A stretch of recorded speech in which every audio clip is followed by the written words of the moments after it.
that takes a long time, and that's okay. That's kind of how we work. It takes time to heal and things like that. So I think I learned to sort of acknowledge that not everything has to be done yesterday.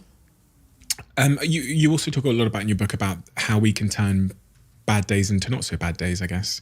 And this relationship, which I find really fascinating, between the decisions we make, our mood, and our like actions and behavior, and how they're all like fundamentally linked. And I was thinking, I remember when I was writing my book, having a particular moment where I was in like a not a good mood.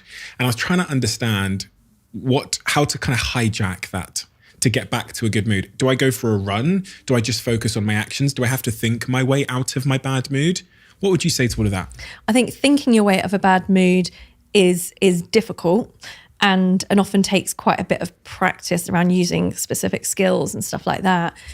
Sometimes the quickest way to impact on your mind is through your body. So things like exercise, music, using your voice, like singing and stuff like that. Things like that can create quite big shifts in the moment, but also human connection. So, for example, if you've been kind of pent up and tense, and then, or you felt unsafe, and then someone hugs you and you burst into tears, and it's that kind of shift of emotion.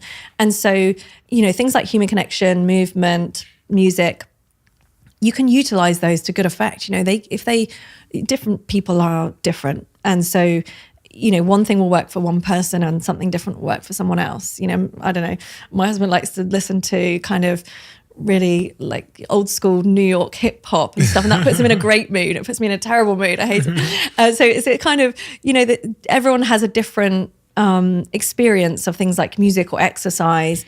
But if you can understand your own experience, what works for you, then definitely then utilize those to create even small shifts in the moment, because a small shift can just change direction, and then other things can help to kind of move it forward.